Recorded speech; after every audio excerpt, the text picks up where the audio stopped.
Pauline has another love in her life that we discovered when we spoke to her recently about that, and that is, for a good few years now, you've been spearheading a campaign to save battery hens from slaughter, and we have some little battery hens here with us. And since 2013, it is amazing that the campaign has saved, estimated, to your grant, 24,000 hens. This is Susan Anderson. And you're from Little Hill Animal Rescue. That's right. And you do great work because, you know, the life of battery hen is a very short one, Pauline, as you told us the last time. Yeah, it's at 18 months. No matter if you're a battery hen or organic farmer or whatever, you will, you know, your chickens get sent to slaughter, you know, because they take a little dip in laying. Now, they won't, these are battery hens and they have various little things wrong with them as a result. This is the kind of life, this is the kind, poor little She came out yesterday. But yeah, this is the life they lead. So freedom. this one came out yesterday, to freedom. And how old is this one, Susan? Just under a year and a half old. So her life was in a cage the whole time. And look, the feathers are gone. Why?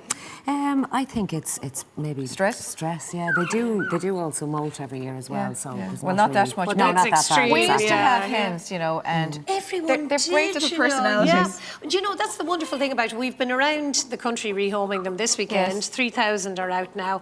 There'll be another 4 that'll need homes. Look at, see the attitude on her as well. We'll give her some She's num-nums. feisty.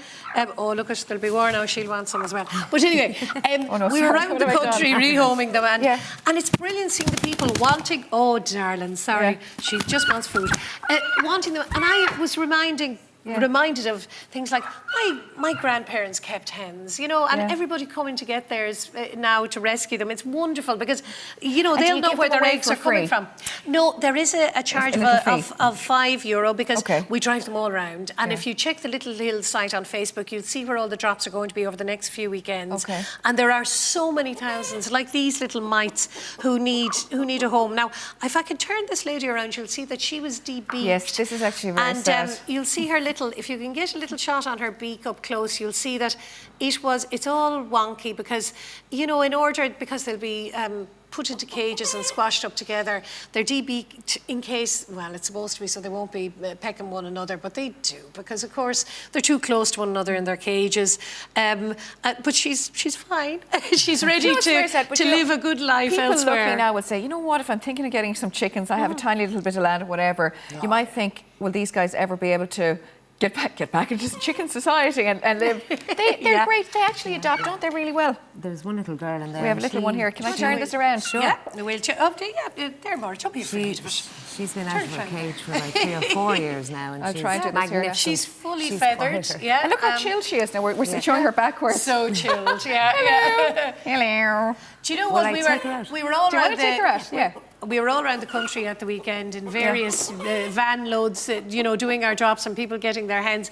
And honestly, the little ladies were laying the whole way around as well. And we could hear in the back of our van, there'd be a little song, and then you knew that they do a laying song, and then they lay an egg. Look at how fantastic she is. I mean, just compare look at her when you comb, think about it. It's all happy and red and perked up. And they're the most marvellous creatures. What they really want is to be sitting on the sofa with you, giving you a hug, and to be in the middle of the action. Look at these little sweaters. Tell me about these. We talked about these little things before. Now, you might look and say, oh my God, why would you put a jumper on a chicken? Now, let's be straight. It's a bit odd. But there's a practical element. When they come out, they've been inside all their lives. They could easily catch pneumonia and die on day one. You saw the little bald lady. And ladies and gents all around the country have been sending in, you know, coats. Here's a little one that is the most beautiful little heart buttons on it. And that will go on our little featherless one because you don't want her to get too cold. Oh, she'll be fine. Even if she does, she's just looking for a little fun. But, you know, it's to keep them warm while their feathers are growing again. They will, within a week, have grown so many feathers and their comb will be up and they will sing to you whenever you want. They will reward you with eggs and they have such personalities. I arrived in Sligo with a little bald one, my brother Ian driving the van, my sister-in-law Curly helping, you know, just get all the people their hens. And there was one little divoline in the back of that was out and about, giving it everything, complaining, not a feather on her. And we were loading up some ladies' hens. We'd put 5 into their container for them, you know, their beautiful cage. And they said, oh, just one more. And my brother Ian was saying, oh, see her, look at, I can't keep control over, what a character. And they said, we'll have her. Because they wanted that character and they will be happy forever. Of them out there, and thank you very much, Pauline, but thank you so much, Susan, as well. Of course, it is Little Hill Animal Sanctuary. We are going to put all the details on our Facebook page, and one of these hens could be making its way to you any day now.